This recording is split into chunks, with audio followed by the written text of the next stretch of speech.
Masechet Eruvin, traité Eruvin, Daf Pezayin, feuille numéro 87. Nous sommes 5 lignes avant la fin de la feuille 86. Amar Rabba, Rabba dit, Rabbi Yehuda et Rabbi Hanan ben Akavia amrou davar echad.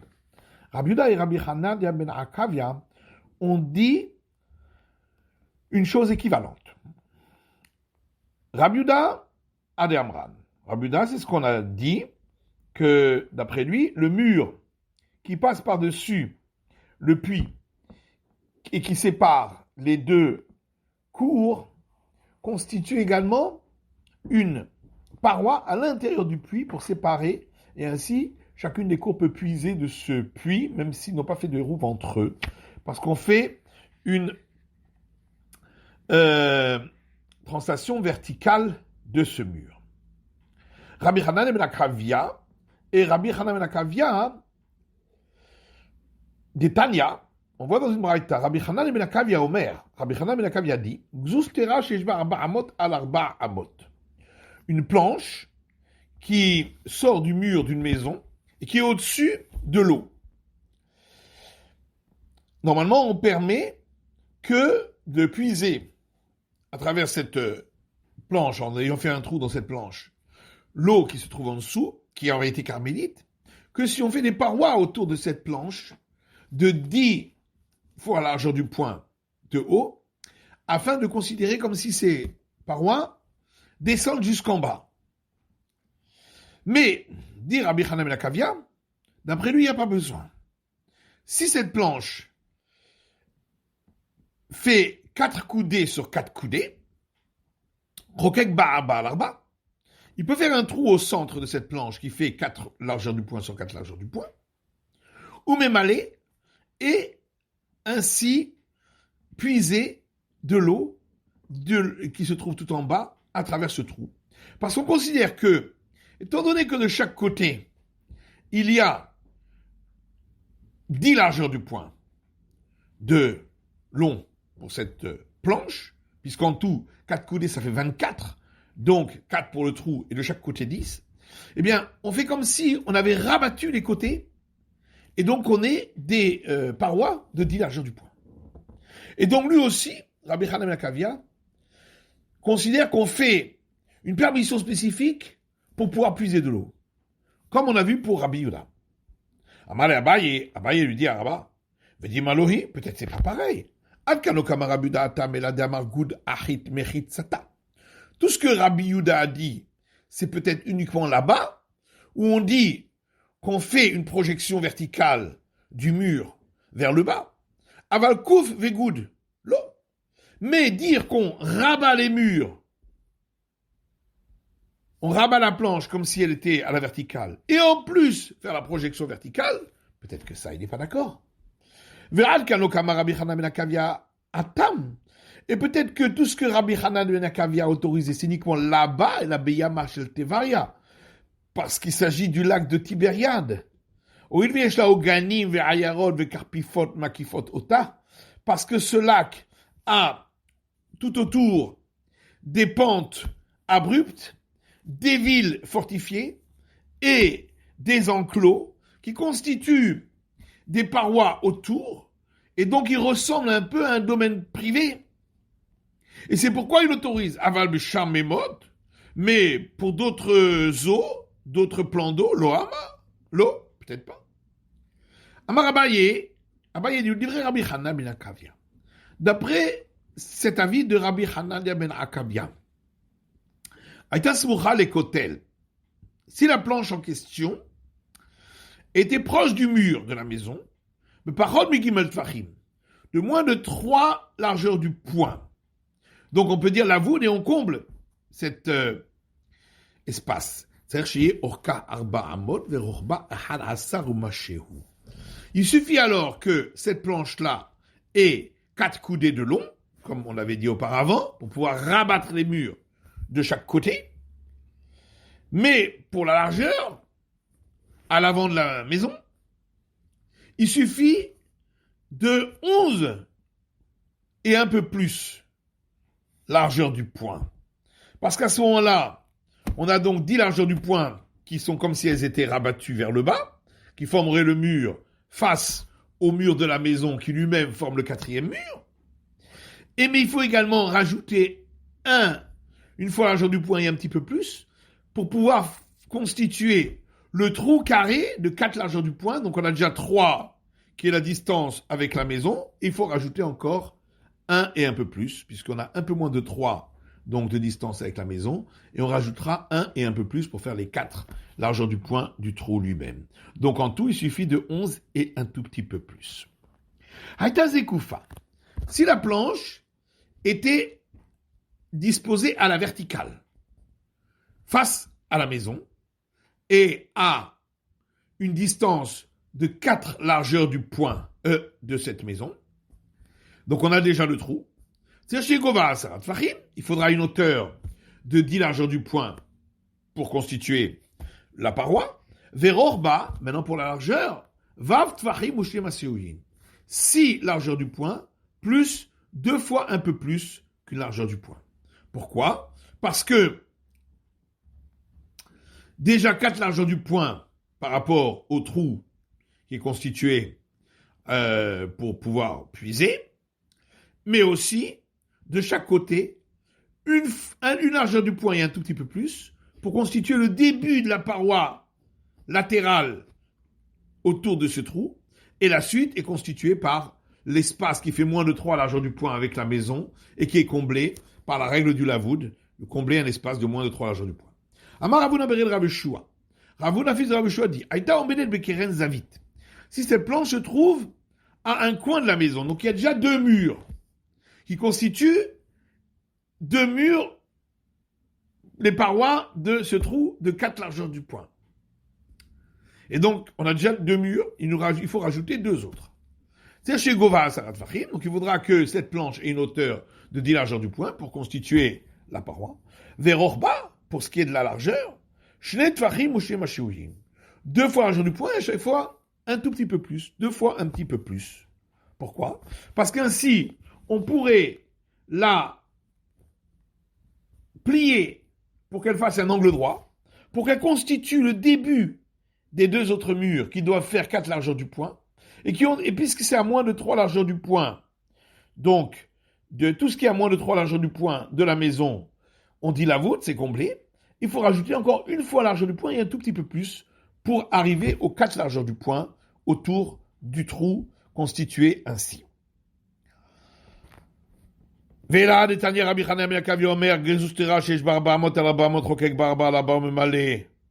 ce qu'on a vu dans la Braïta, que Rabbi Hanan ben Akavi a dit que si la planche avait 4 coudées sur 4 coudées, c'est-à-dire 24 largeurs du point sur 24 largeurs du point, à ce moment-là, on peut faire un trou en son centre de 4 largeurs du point sur 4 largeurs du point et pouvoir puiser. Pourquoi on a besoin d'autant, d'après ce qu'on vient de dire? Ça, c'est dans le cas où la planche se trouve très éloignée des murs. Donc d'au moins 3 fois la largeur du point. Donc on ne peut pas combler cette distance. Et donc là, il faudra une planche entière. Elle est donc mise comme un mortier qui est posé sur 4 pieds, là aussi. Elle est posée au-dessus de l'eau avec 4 barres pour la verticale pour la soutenir. Matitin, prochaine Mishnah.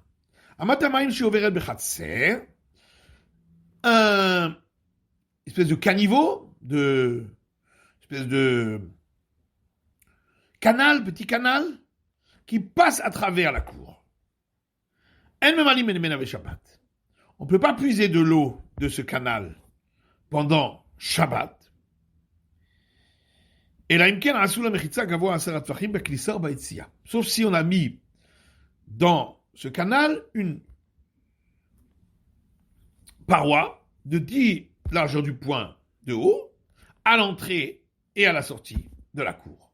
Parce que sinon, ce canal étant relié avec un cours d'eau qui est carmélite, le canal lui-même est carmélite et donc on ne peut pas porter le carmélite à la cour qui est domaine privé. Rabbi Nomer Kotel Shal Gabba, Tidon Shumechitza. Rabbi a toujours, dans la même logique, dit que le mur qui est à l'entrée et à la sortie de la cour, qui sépare la cour de l'extérieur, comme il passe au-dessus de ce canal, eh bien, on peut faire une projection verticale, et donc il constituera lui-même cette paroi. Rabbi Maaseh Bama Shel Havel. Et Rabbi dit, une fois, il y avait dans la ville de Havel un canal de la sorte. Et on puisait de l'eau de ce canal sur l'assentiment des sages pendant Shabbat. Donc on voit pourquoi donc? Parce que forcément les murs à l'entrée et à la sortie constituent la paroi grâce à la projection verticale. Ambroulo, les sages ont dit il n'y a pas de preuve de là-bas. Là-bas, le canal en question n'avait pas les mesures pour constituer un carmélite. Pour constituer le carmélite, il faut qu'il ait une profondeur de 10 largeurs du poing et une largeur de 4. S'il n'a pas ces mesures, s'il a moins, eh bien, il n'est pas carmélite, il est assimilé à l'endroit dans lequel il se trouve, qui est lui-même domaine privé. Nos sages ont enseigné Asula Baknissa velo Asula Bayetsia. Donc, la Braïta dit, si on a mis une paroi à l'entrée dans la cour de ce canal, mais pas à la sortie, ou bien Asula Bayetsia velo Asula Baknissa, on a mis la paroi à la sortie, mais pas à l'entrée, et Memalin et Menab Shabbat, on ne pourra pas puiser de l'eau de ce canal le Shabbat. Donc seulement s'il y a une paroi de 10 largeurs du point de haut à la sortie et à l'entrée. Rabida Omer Kotel Sha'al Gabar Tidon Mishum Mechitza. Alors que Rabida lui dit que le mur qui est au-dessus, à l'entrée et à la sortie, constitue la paroi puisqu'on fait une projection verticale vers le bas. Amar Rabida, Rabida dit Maaseh Be'amatamaim. Une fois, il y avait un canal d'eau qui allait depuis la ville de Havel à la ville de Tzipori.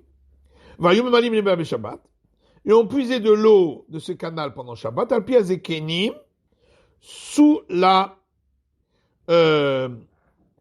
avec autorisation des sages. Donc forcément, c'est les murs à l'entrée et à la sortie qui constituaient la paroi. Amoulo Misham Raya, ils ont dit de là tu vas apporter une preuve. Là-bas, c'est parce qu'elle n'avait pas une profondeur de 10 largeurs du poing, une largeur de 4. Tanya Idar, autre braïta. Amatamaim enverret ben halonot. Un canal d'eau qui passe donc dans une cour ou dans une ruelle sous les fenêtres des maisons. Parole Migimel Meshalchel Deli ou Memalé. Si il y a moins que 3 largeurs du poing, on verra où. Alors, on peut, à partir des fenêtres des maisons, faire descendre avec une corde un seau et puiser de l'eau. Gimel, mais s'il y a 3 largeurs du poing, En Meshalchel Deli ou Memalé. On n'a pas le droit de descendre le seau et de puiser. Rabban Shimon Gami Omer, par contre, mais Arba Meshalchel Deli ou Memalé.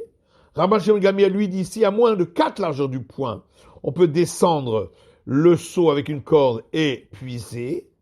Arba Meshalchel Deli ou Memalé. Mais s'il y a 4 largeurs du poing, on ne peut pas descendre le seau avec une corde et puiser. Mais Mayaskinan, de quoi on parle ici? C'est quoi ces 3 largeurs du poing et 4? Où est-ce que ça se trouve? Il est Mabeamatamaim Goufa.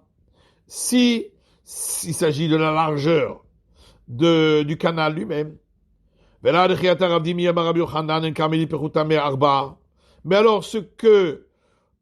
lorsque Rav Dimi est venu d'Israël, il a enseigné au nom de Rabbi Yochanan que carmélite, ça n'existe pas s'il y a moins de 4 largeur du poing de côté, les Maketani et Emra Lishmate. Est-ce que cet enseignement, il serait sujet à une discussion entre les maîtres du temps de la Mishnah? Puisqu'ici, on voit qu'il y en a qui disent qu'il faut uniquement 3 largeurs du poing pour être carmélite. Et là, donc forcément, il faut dire Be'agapeha. Ici, on ne parle pas du canal, mais on parle des bords, donc de la bande de terre qui se trouve entre le canal et les maisons, où il y a les fenêtres. Ou la harif, si le canal lui-même est carmélite, et on voudrait descendre le seau sur cette bande de terre, et de là, puiser la descente dans le canal. Donc, transiter par cet endroit-là. Jusqu'à combien de large on peut le faire? Il est constitué comme Pétour, comme n'étant pas un véritable domaine. Et donc, on aurait le droit de passer du domaine privé à cet endroit et de cet endroit au Carmélite. Et on nous dit, d'après les uns, 3, à partir de que c'est jusqu'à 3 largeur du point de large, et d'après les autres, jusqu'à 4. Pourtant, lorsque Rav Dimi est venu, il a dit au nom de Rabbi Yochanan, comme chez Enbo Arba Alabara, qu'un endroit où il n'y a pas 4 largeurs du point sur 4 largeurs du point, Moutar, l'Ibne Reshut Yachid, l'Ibne Reshut Rabbi, mais Katef Alab. Donc, ça, c'est un plot, par exemple, qui a moins de 4 fois la largeur du point de côté, et qui se trouve entre le domaine privé et le domaine public. Les gens du domaine privé, ainsi que les gens du domaine public, ont le droit de poser leurs affaires dessus. Parce qu'il constitue un Makam Petour, un endroit où on est dispensé de l'interdit de porter, parce que ce n'est pas un domaine. Ou Bilvat chez le Yachrifu. Par contre, ils n'ont pas le droit de passer d'un domaine à l'autre, du domaine privé au domaine public, en s'arrêtant, en transitant par cet endroit-là. Donc on voit que transiter par cet endroit, c'est interdit. Donc pourquoi on aurait permis ici dans la Braïta de transiter par cet endroit pour puiser dans le canal? Et l'Agma répond à Tabrichot de Raïta. Là-bas, cet endroit se trouve entre deux domaines où il est interdit de porter de l'un à l'autre de par la Torah, puisque c'est domaine privé et domaine public. Achar Reshut de Rabbanan. Ici, il ne s'agit que de domaines où l'interdiction de porter de l'un à l'autre est d'ordre rabbinique. Et donc, c'est pourquoi nos sages ont autorisé de le faire en transitant par cet endroit qui n'est pas un véritable domaine. Vers Rabbi Yochanan Birshot de Rabbanan Amiyamar. Et l'Agma dit, mais pourtant Rabbi Yochanan, même lorsqu'il se trouve entre des domaines où l'interdiction de porter de l'un à l'autre est un interdit d'ordre rabbinique, aussi il a dit que c'est interdit.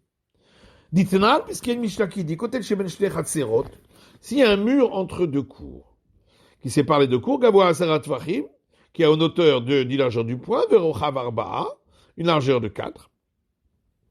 Mervim Shnaim El Marvim Echad. On fait 2 hérouves, un pour chaque cours, mais on ne peut pas faire un hérouve commun puisque les deux cours sont séparés. Hayubero Shoperot. Si en haut du mur il y avait des fruits, Elohim Mekan Vochlin, Elohim Mekan Vochlin. Les uns montent d'un côté, donc d'une cour, sur le mur pour les manger, et les autres montent de l'autre cour pour manger. Parce que ça constitue un domaine en soi, puisqu'il a 4 largeurs du point de large. Et donc, il n'a aucun rapport avec les cours, et on peut porter sur le mur lui-même. Nifrat Sakotel, s'il y a une brèche dans le mur. Adeseramot, si la longueur de cette brèche est jusqu'à 10 coudées, mais Arvin Shnayim, on peut faire donc 2 hérouves entre les deux cours, ça constitue une porte. Et si on veut, on peut faire un hérouve commun, puisque ça constitue une porte entre les deux, une communication. Des chouk pétard, c'est considéré comme une ouverture. Yoter mikan, mais si la brèche fait plus que 10 coudées, c'est considéré comme si le mur avait disparu. Et donc, on peut faire qu'un seul hérouve pour toute la globalité, mais on ne peut pas faire 2 hérouves pour chaque cours, puisqu'il n'y a plus de séparation. On s'est posé la question. Qu'est-ce qu'il en est si le mur lui-même, en haut, il n'y a pas 4 coudées, 4 largeurs du point de large? Qu'est-ce qu'il en est? Amar Rav, Avir Sherushot Shoetenbo. Alors Rav dit, dans ce cas-là, il est relié aux 2 domaines, donc aux 2 cours, et donc c'est un endroit qui est mixte, où il y a 2 propriétés, et comme il n'y a pas de hérouve entre les 2 cours, le Yazis Bo Melonima, on ne pourra pas bouger quoi que ce soit, même pas de l'épaisseur d'un cheveu. Rabbi Yochanan Amar, alors que Rabbi Yochanan lui dit,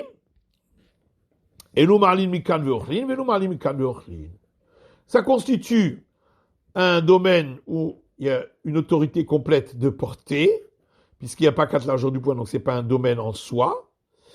Et donc, les uns peuvent faire monter des fruits de leur cour pour manger en haut du mur, et les autres aussi. Par contre, il n'a pas permis de faire passer de l'une cour à l'autre en transitant sur ce mur. Donc on voit que d'après Rabbi Yochanan, c'est interdit. Vasda Rabbi Yochanan est armé, et Rabbi Yochanan suit son opinion de Chiata Rav Dimi Amar Rabbi Yochanan, parce que lorsque Rav Dimi est venu d'Israël, il a dit au nom de Rabbi Yochanan, mais comme chez Enbo Arba'a al Arba'a, un endroit qui ne fait pas 4 fois la largeur du point sur 4 fois la largeur du point, donc il se trouve entre deux domaines, domaine privé et domaine public, c'est une espèce de plot qui fait moins de 4 largeurs du point sur 4 largeurs du point. Les gens du domaine public ainsi que les gens du domaine privé ont le droit de poser leurs affaires dessus, puisque c'est un makom petour, un endroit qui n'est pas un véritable domaine, donc il n'y a pas d'interdiction de porter à partir de cet endroit. Mais à condition de ne pas transiter par cet endroit pour passer d'un domaine à l'autre. Donc, question, on voit ici que Rabbi Yochanan, il interdit de transiter par cet endroit, même lorsqu'il se trouve entre deux domaines où l'interdiction de porter n'est que d'ordre rabbinique. On répond à Zéhiri Amra. Cet enseignement, c'est l'enseignement de Zéhiri, au nom de Rabbi Yochanan. Mais c'est pas l'enseignement de Rav Dimi, au nom de Rabbi Yochanan. Lui, Rav Dimi n'interdit que lorsque les deux domaines de chaque côté, l'interdiction de porter de l'un à l'autre est d'ordre de la Torah. Ou le Zéhiri Kashiaha. Oui, mais d'après Zéhiri, il y a une question de la Braïta qu'on a vu en haut, qui a priori donc disait que s'il y a moins de 3 largeurs du point ou moins de 4 largeurs du point dans la bande de terre à côté du canal, on peut faire transiter le seau par cet endroit. Zéhiri Mukimla Bama Tamaim Boufa. Zéhiri lui dit que la Braïta, quand elle a parlé des mesures de 3 largeurs du point ou de 4, on parle du canal lui-même. Pour constituer un carmélite, est-ce qu'il faut qu'il ait 3 largeurs du point de large ou 4? C'est ça la discussion là-bas dans Braïta. Rav Dimi Tanaï. Et donc l'enseignement des Rav Dimi qui disait qu'il faut 4 largeurs du point, c'est sujet à discussion entre les maîtres du temps de la Mishnah. L'Agmar dit Vetieveki Choré Carmélite. L'Agmar demande même s'il y a moins de 3 largeurs du point dans la largeur du canal, ou de 4 largeurs du point d'après Rabbi Shimon ben Gamliel. Pourquoi on ne considère pas le canal comme les trous dans un mur qui entoure un carmélite? Ici aussi, c'est comme un trou, puisque ça part du fleuve, ce canal. Donc il a une communication avec le fleuve qui est carmélite. Donc c'est comme les trous qui communiquent avec le carmélite, qui sont eux-mêmes carmélites. Donc le canal aussi devrait être carmélite, même s'il est très étroit. Abaye Baravin, Rav Hanina Baravin, Abri Tavayou. Abaye Baravin et Rav Hanina Baravin disent tous les deux, En Chorin le carmélite. Il n'y a pas ce statut de trou autour du carmélite qui serait constitué comme carmélite. Pour carmélite, nos sages n'ont pas interdit les trous qui sont autour. Ils ne les ont pas considérés comme carmélite. Ravashi Amar Afilu Temayesh Chorin le carmélite. Ravashi dit, même si tu dis que il y a cette notion de trou autour du carmélite qui sont les mêmes carmélites, Anemile Bismoucha. Mais ça, c'est seulement quand ils sont proches du carmélite. Arab et Moufleget. Ici, le canal est loin de la rivière. Donc, il n'est pas considéré comme carmélite de par le fait qu'il communique avec. Ravina a encore une autre explication. Avad la nifke apuma. Ici, on parle des parois qu'on doit faire à l'entrée et à la sortie de la cour, dans le canal, comme c'est écrit dans la Mishnah. Si il n'a pas fait une paroi pleine, il a fait 2 petites parois, l'une à côté de l'autre, avec un petit espace entre les deux pour pouvoir laisser l'eau passer. Alors, la discussion ici est de savoir quelle est la largeur maximale de cet espace pour que ce soit considéré quand même comme une paroi entière et qu'on comble, et que cet endroit soit considéré comme comblé. Et les sages suivent leur opinion qui disent que on comble jusqu'à une largeur de moins de 3 largeurs du point. Et Rabbi Shimon ben Gamliel, lui aussi suit son opinion qui dit que c'est jusqu'à une largeur de moins de 4 fois la largeur du point. Matitin, la Mishnah. Une planche qui se trouve au-dessus de l'eau et qui sort d'une maison qui est juste, qui donne sur cette eau-là. En Shabbat. On n'a pas le droit de puiser de l'eau en passant par cette planche qui a un trou pendant Shabbat, sauf si on a mis des parois autour de cette planche d'une hauteur de 10 largeur du poing, ben milmala, ben milmata, qu'elle se trouve juste en dessous de la planche ou au-dessus. De même, si on a deux planches, l'une à côté de l'autre, donc au niveau de 2 étages de la maison, si on a mis les parois pour celle d'en haut, mais pas pour celle d'en bas, les deux sont interdits d'utilisation. Celle d'en bas, parce qu'elle n'a pas les parois, et celle d'en haut, même si elle a les parois, mais comme elle est utilisée également par ceux d'en bas, donc il faudrait faire un hérouv, Yarvu. Donc là, c'est interdit jusqu'à ce qu'on ait fait un hérouv entre ceux d'en bas et ceux d'en haut, puisque les deux utilisent le même endroit. Notre Mishnah ne suit pas l'avis de Hanania ben Akavia. De Tanya, puisqu'on a vu dans le Braïta, Hanania ben Akavia Omer, Hanania ben Akavia dit, Xustera shesh barba al-arba amot, si la planche faisait 4 coudées sur 4 coudées, même si elle était plane, Hokek barba al-arba, on fait un trou de 4 largeurs du poing sur 4 largeurs du poing en son centre, ou même aller, et on peut utiliser pour puiser l'eau en passant par ce trou. Comme on a expliqué, on considère comme si les côtés étaient rabattus pour constituer les parois. Amar Rabbi Chanan mishum Rabbi Yossé ben Zimra. Rabbi Chanan dit au nom de Rabbi Yossé ben Zimra, lo itir Rabbi Chanan ben Akavia ela beyama shel tevaria. Rabbi Chanan ben Akavia a donné cette autorisation que lorsqu'il s'agit du lac de Tibériade. Oil veyesh la ganim, parce qu'il a des pentes abruptes, vers Ayarot, et des villes fortifiées, vers Karpifot, et des enclos, Makifotota qui l'entourent, et donc il ressemble à un domaine privé, puisqu'il est entouré par des parois, même si ce n'est pas un domaine privé, parce qu'il est beaucoup trop étendu pour constituer un domaine privé. Aval Bishar Memotlo, mais s'il s'agit d'autres plans d'eau, non. Tanou Ramanan, le sage enseigné. Gimel Dvarim et Rabbi Yochanan ben Akavia d'Anshe Tevaria. 3 choses, Rabbi Yochanan ben Akavia a autorisé aux gens de Tibériade. Memalimaim exustera Shabbat. 2, puiser de l'eau en passant par la planche le Shabbat. Vetomnin be'atsa. Et il leur a dit qu'ils peuvent enfouir leur récolte dans des déchets de légumineuses, donc les tiges ou les cosses, ou mistafgim be'aluntit. Et il leur a permis de s'essuyer avec une serviette. Alors on va expliquer. Quand on a dit que il leur a permis de puiser l'eau en passant par une planche le Shabbat, ça c'est l'enseignement qu'on vient de voir. Mais Tomim Beratsa, et quand il leur a permis d'enfouir la récolte dans des tiges ou des cosses de légumineuses, maï, qu'est-ce que ça veut dire? Des talia, parce qu'il y a une braïta qui dit, Shkim la vie psolette. Si quelqu'un s'est levé très tôt le matin pour amener ses déchets,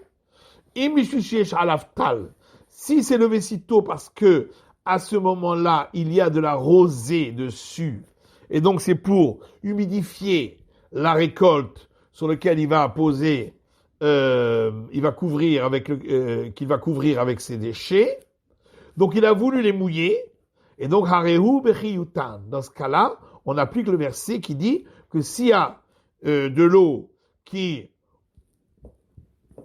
tombe sur des graines, elle devient apte à recevoir l'impureté.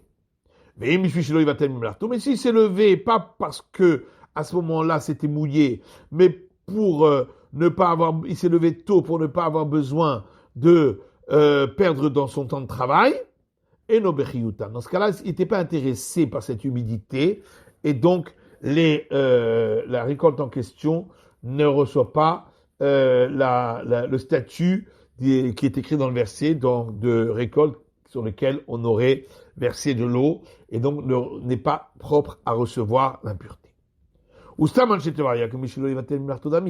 Or, généralement, les gens de Tibériade se lèvent très tôt pour ne pas avoir besoin de perdre dans leur temps de travail.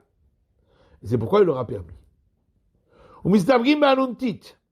Et il leur a permis également de s'essuyer avec une serviette. Magique, ça veut dire des Tanya, il y a une braïta qui dit, un homme a le droit de s'essuyer avec une serviette le Shabbat, et on ne craint pas qu'il va l'essorer.